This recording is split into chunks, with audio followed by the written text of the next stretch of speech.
Hello and Happy New Year! On the very first day of the year, we very abruptly planned to go check into a hotel in the city of Makati for 2 nights. We wanted to go so that we could go meet some family, explore the place, and especially a newly opened Japanese mall, which I'll be showing later. And just overall have a fun time and have a perfect start to the new year. I knew we were gonna see a lot of cool things, so I really wanted to make a vlog to document our experiences there so I'll always remember them. And hopefully give a fun video for you guys to watch as well. So, if all that sounds fun to you, sit back, relax, and join me as we head outside and go touching grass. The hotel we're going to today is called Dusit Thani, a well-known 5-star Thai hotel in Makati. We'll be staying at a premier room which costs about $120 a night, which is expensive, thank god for its relatives. But I'd say it's definitely worth it overall, and you'll see why in this video. Here we are, finally arriving at the lobby of the hotel, and just right off the bat looks so beautiful. Everything's golden and it just feels fancy. Also, there's a lot of Christmas decorations that they still haven't taken off because this is literally filmed at the first day of the year. Definitely didn't expect the first day of the year to go out like this, but I'm not complaining. Before we headed up to our rooms, we decided to chill first at the pantry, which is the restaurant. It's where all the breakfast buffets happen. And you can just sit and eat there whenever you want. I myself got a latte because I always gotta have one, and it was pretty good. Just the vibe of the place is like really, really cool. So relaxing, makes me feel very fancy, and just really chill. We sat here for about an hour, just catching up with family, and it was really fun. I'm not really the best at describing things, so I don't know what words to use. But the ambience, there you go. The ambience was astounding. It's kind of like what you imagine a lo-fi music to sound like, or where you would listen to lo-fi music at least. Does that make any sense? But that's enough nonsense for me. Here is the room. Over here to the left, you got a closet and safe, usual stuff. Bird not included. Mirror here with some dude that's following me. No idea who he is. And cool thing, you can actually get adjoining rooms. So if you're in a big group of people, you can go do that. Oh, also they gave us this little Santa elephant plushie man, which I think is the like mascot for their hotel. They sell it for $15 in their store, but we got it for free, so that's pretty cool. Pretty cute. And over here under the TV, we have a refrigerator with a couple of glasses. The ref was actually broken. It wasn't working, but we called a few people and they got it fixed, so it was alright. That was probably the only problem we had with the room. Everything else aside from that was alright. Over to the right, we have the desk with an office chair that I played a little too much in. Coffee, water, cups, a kettle, a menu for the room service food you can order. And this dude that's following me around everywhere again. And finally, over to the right, we have a really comfy couch right next to the window with a view of Crate and Barrel, apparently it's a furniture store, the city, trees, the road, and the swimming pool.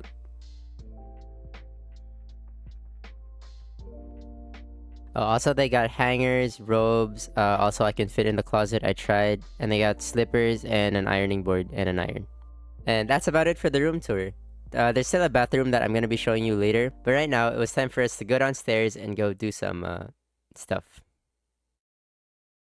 Yeah.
life. There's roadblocks.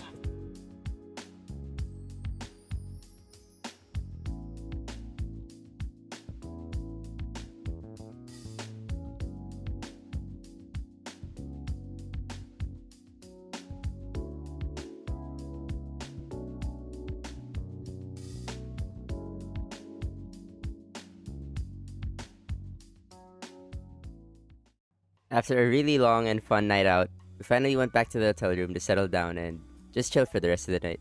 And I guess I ended up staring and recording at this artwork in the hotel room because I mentioned it in one of my previous vlogs. There's just something about art in hotel rooms that fascinates me, and I can't explain it other than it feeling like that meme thing versus thing in Japan.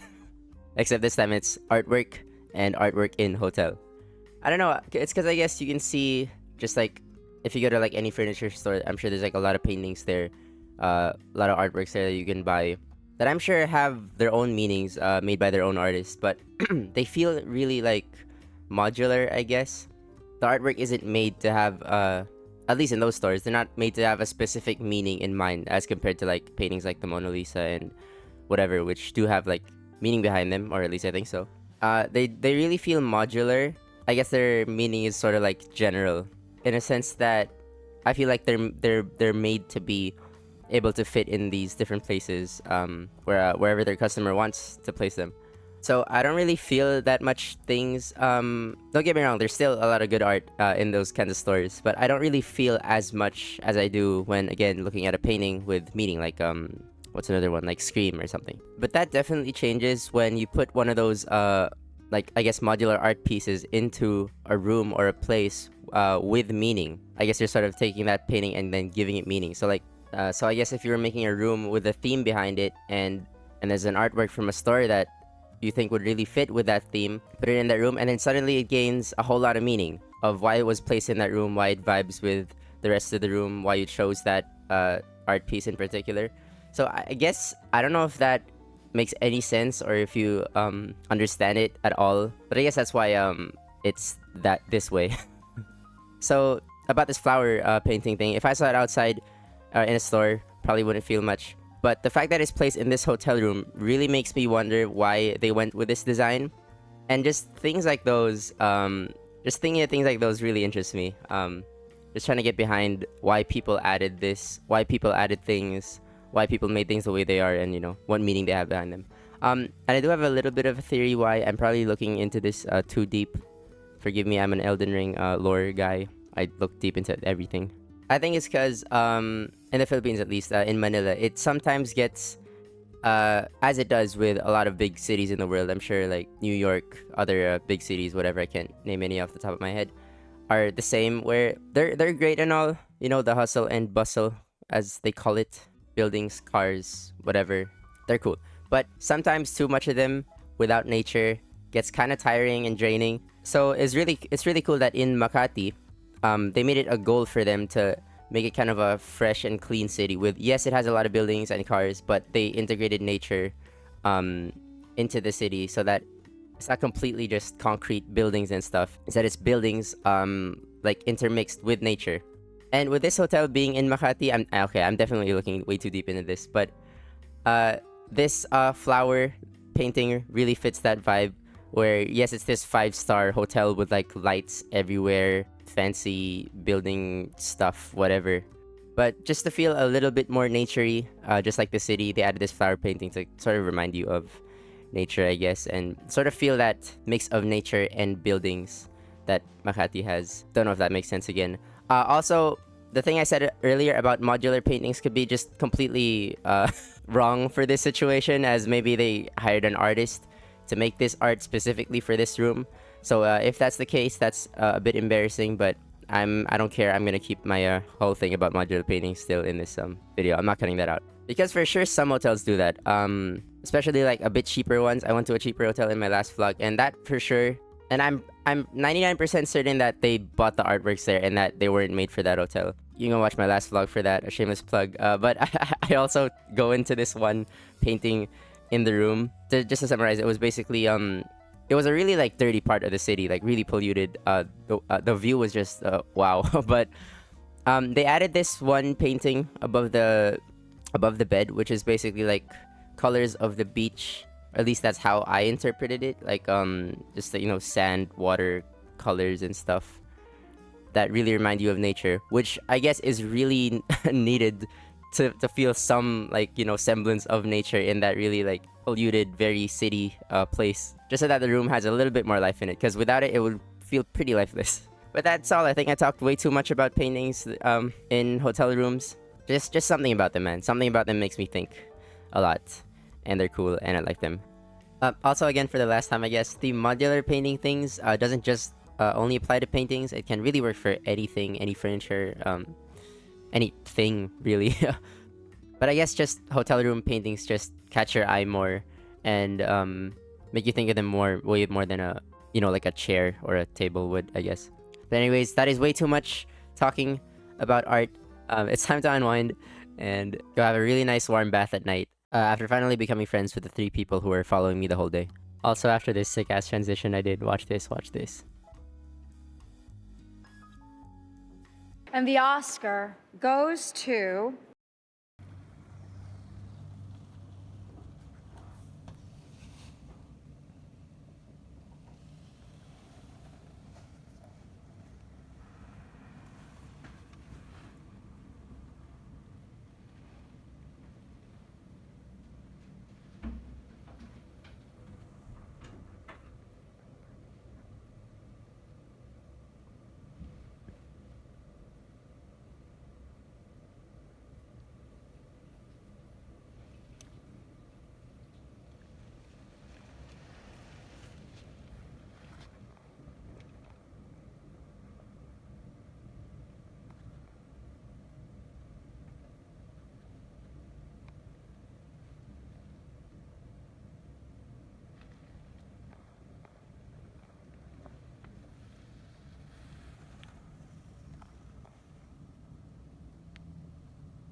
Good morning. We started off the second day of the year by going down to the pantry and having a breakfast buffet where I had bacon, fried rice, pork with red wine sauce, and apple juice. Also got this really good cappuccino. And I got some other stuff too that I forgot to film. I did get miso soup. I think I tried some of their bread. There was a lot of choices in this. It's a really good place. It doesn't have the most choices, I'd say. Other hotels we've been to have a lot more food choices, but don't get me wrong, they still had a variety of food there, and they were all good, so definitely worth it to eat here. And again, just the design and vibes of the place is amazing. I ate really good and was really energized, which is really perfect because today we were gonna do a lot of walking and a lot of fun exploring, as you'll see right now. First, we stopped by Uniqlo, a pretty big one with 2 floors. And I just filmed this real quick because I found this so cool. So in my previous video, I keep plugging a lot of my videos, I'm so sorry. I played Tekken Advance, which was one of the old Tekken games, which I think had a completely different and cooler vibe as to what we have now. Tekken games right now are still pretty cool, but just the vibes of the first 4, I guess, are unmatched, and I'm really in love with that aesthetic. So coming into Uniqlo and seeing this Tekken 2 shirt, which like somehow still remembers this aesthetic, just like pulls it out of nowhere and uses it in such a cool way. It's so fucking it's so great.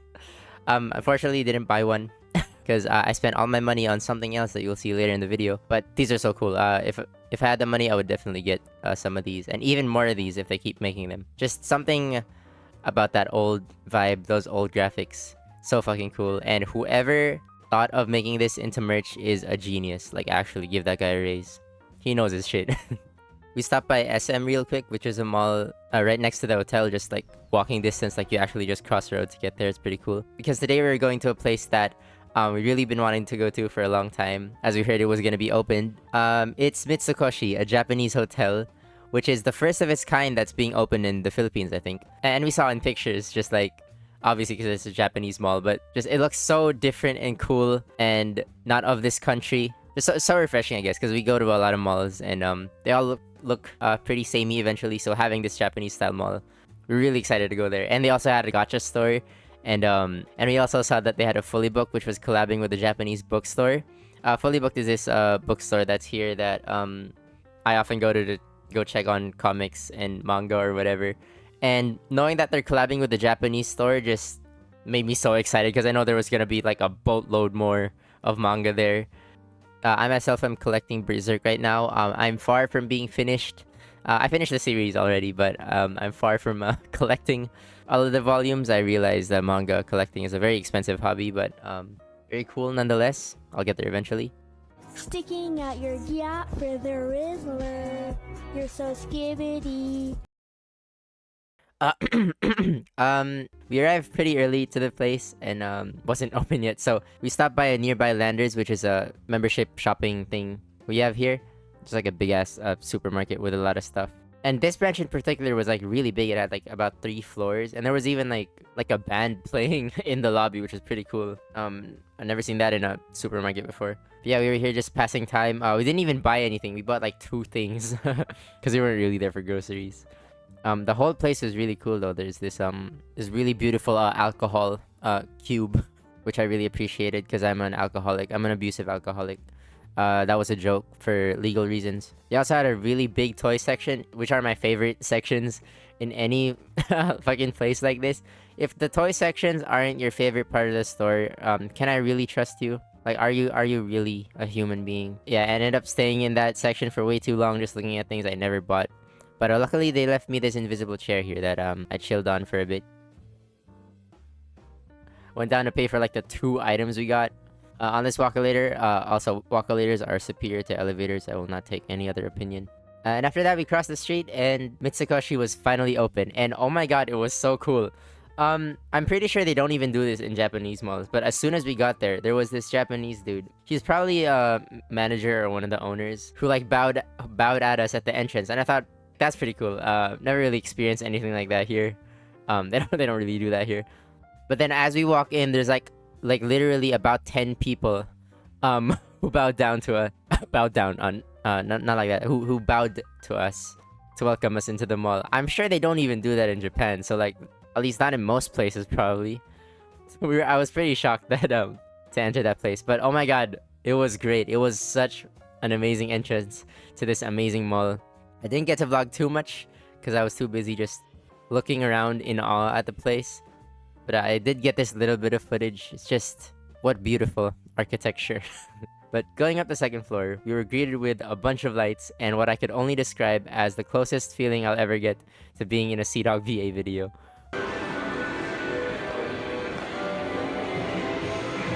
Oh my gosh. What? There was this just huge arcade full of flashing lights, and I know Quantum is an arcade like chain, what do you call it, that they have here, but usually they're like filled with arcade games. This one was just a bunch of crane games with probably like 2 arcade games, of which one of them I played. I know they have this in Japan. I watched PewDiePie's vlog where he spent the whole day like just playing arcade games, so this is pretty cool. You just push the 4 buttons, but the cool thing is there's like these 2 like knobs you turn that make you feel like a DJ kind of, what's it called? You know, this thing. I got a D. I swear one of the knobs is broken, like I swear to god. But it was really fun. Also, of course it happened the minute I stopped recording, but I swear to you, I did this thing first try. Like with the last 2 tokens we had left, because the rest we spent getting nothing in the crane games. Obviously, as usual.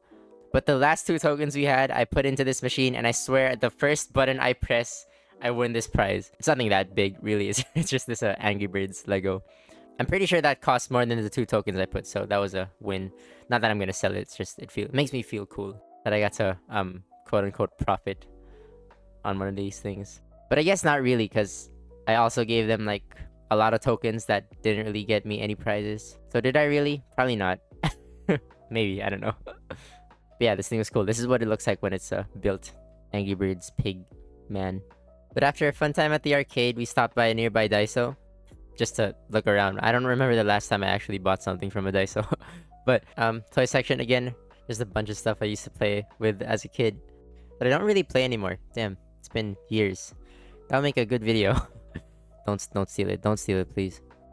They also have a really nice view of the city, blocked by all these containers. Just any window around this area, even the one at Landers, just gives really great views. This area in particular, called BGC, is really beautiful. They got plates where you can drink Coca-Cola out of. Cute little panda.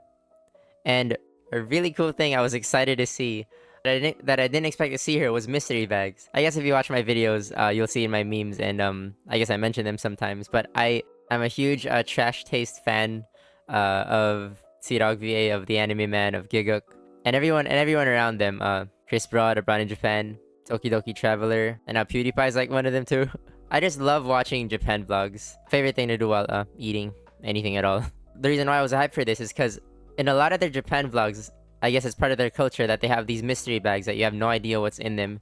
You just pay a certain amount and then it just gets filled with random shit around that price range, I guess. Which is so fucking cool to me. I know we all hate like loot boxes in gaming, but like a loot box in real life, the concept sounds really cool. Even though you might not really like anything in it, it's just, you know, the thrill, the feeling of not knowing what's in the box. And you know, maybe hoping you'll find something cool in it. So cool. I love watching videos of mystery bags. I didn't buy one here yet, because for now we went to the Fully Booked, which collab with the Japanese bookstore, and this is the most hype thing for me in this mall. And oh my god, did it live up to the hype and exceeded it even. There was so much just fucking cool stuff in there. First of all, there's a lot of art books of a lot of movies. There's a lot of Studio Ghibli movies there. Also art of just anime. Some of them I've never even heard of. You know, keychains, trinkets, like journals, planners, whatever, that are all anime themed. With some like Western characters in there. Like I saw a Little Prince journal. It was pretty cute. Love that movie. But it was mostly just Japanese stuff, which of course. But oh my god, dude. This made me feel like I was in Japan. Because there's not usually a lot of places that sell like this amount of stuff. Yeah, there's manga in the book in some of our bookstores, but not to this amount. There were a lot of famous books as well. Oh, you just typically see these at the bookstore anyway, but just cool that they have it. They had Percy Jackson and stuff, Game of Thrones, which I plan on reading and watching one day, and a lot more. But most importantly,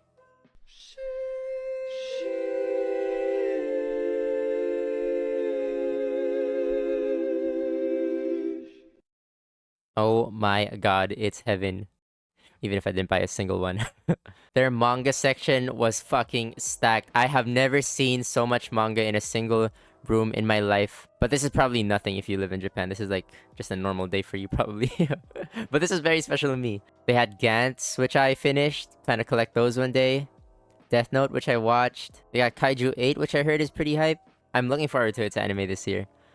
Over to the side, they got a lot of comic books of Marvel, DC, Dark Horse, everything in between. League of Legends, Dungeons and Dragons, and they got Chris Broad, Abroad in Japan's book there, which I was super surprised to see. Again, I watch him and a lot of his friends all the time, and I was seeing in his videos that he's published this new book and he's like fucking advertising it everywhere. And then boom, it pops up in this bookstore, which really surprised me. I was like, damn, it's actually a real thing, even though of course it is, you know? That's just how it felt. I didn't buy it, unfortunately. Sorry, Mr. Broad. Mr. Broad, mostly because I just watch a lot of his videos. I've been watching him for years now, so I'm pretty sure I know a majority of the book, though I still would like to buy it one day. Just probably not today. I watch him too much already, as it is. I'm trying to remember what else was in this store that I didn't get. Well, there was a lot of posters. They had Chainsaw Man, Jujutsu Kaisen, Spy Family. And they had those like metal keychain things which cost so fucking much. This really is an expensive hobby. But as cool as this bookstore was, I didn't end up buying anything. Because I guess for now I can just read them online. And I don't read much of the manga there anyway. I'm watching their animes. I'm an anime only dude. Until it stops airing at least. So cool as it was, didn't end up getting anything. Maybe one day when I got that YouTube money. Hopefully. Maybe. But that was okay because I was about to spend a lot in this next part. Right outside the bookstore is the collectible store, where they got a lot of cool anime figures of like every single mainstream anime you could possibly name was there. They had sports cards too, two of which cost 60,000, which is about this much money. Oh my god. But of course it's messy, so. They also got like a lot of cards from a company called Panini. I'm sure a lot of you like crazy fucking card collectors know what this is, but they basically just take any like a major franchise and make cards, collectible cards out of them, which is pretty cool, I guess. It's just not for me right now. They got Harry Potter, they got Wednesday, Jurassic Park, NBA, Minecraft. Oh, what a combination. They got Fortnite. Oh, they got the cool Yu-Gi-Oh like card gadget thing that I always wanted. I'm pretty sure everyone wanted. And they got this cool Funko set of Dustin and Eddie, one of the coolest scenes in Season 4. I didn't end up buying any of those, but I finally bought something, and it was this lucky bag. I couldn't resist buying a mystery bag. I wanted to get myself one, so I caved in. The gacha gamer in me won. But it was pretty worth it though, I'd say. Because reading the sign, it has a lot of stuff. For only 2,024 pesos, because it's 2024. About $40, you can get all of this stuff that's listed here, which just without even looking at the price alone, it would make sense that would reach like about the amount you paid for. It even guarantees actually that by paying this 2,000 peso mystery bag, you'll at least get a minimum of 6,500 pesos back, or retail value, I mean, which is about $130. So I was like, there's no way, but I'm pretty sure this is a big like company. They are in BGC and a newly opened huge Japanese mall, so it can't be a scam. So that really tempted me. I got marketed, dude. I got marketed on. So yeah, I ended up buying it. Also, because I watched so much mystery bag videos, now I kind of want to be the guy who opens one up and shows it to you all and see how much I made. I just had to get it. But for now though, you're gonna have to wait for that video. I plan to make that a completely separate video. Actually planned for it to be part of this video first, but figured it would be way too long and wouldn't fit, and would just be more interesting if it was its own idea. So yeah, sorry to be a little teaser, but I'm still in the process of trying to sell some of the figures there. The whole idea behind the video is basically opening the bag, showing you what I got, which ones I'm gonna keep, which ones I'm gonna sell, how much I made, and what I'm gonna do with that money. So that sounds fun. Stay tuned for that. Don't know when that's gonna come out, but hopefully this year. But anyways, back to this video.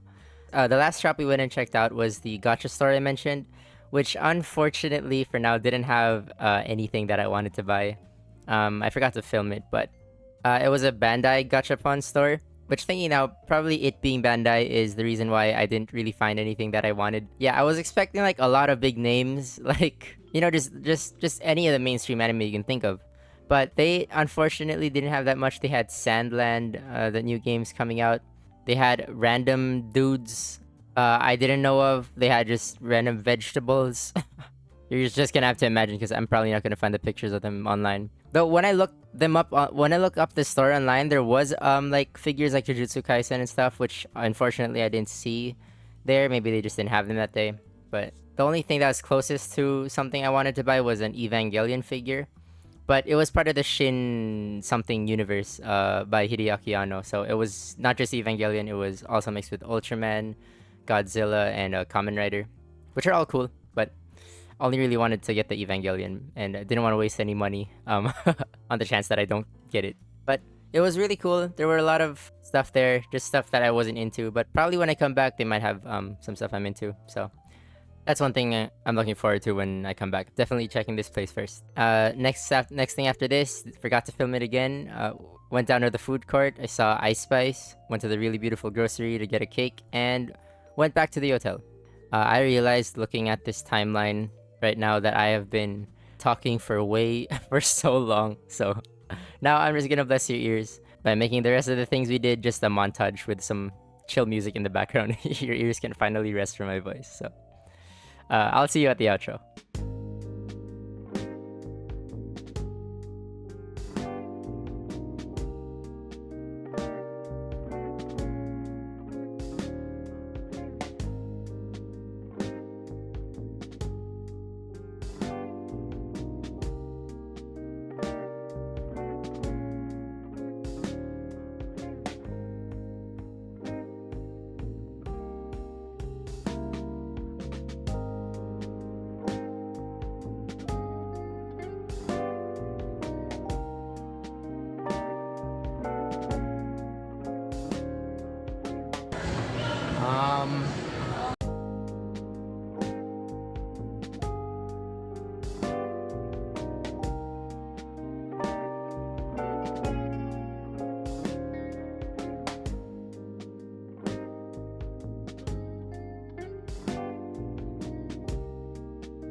And that's it.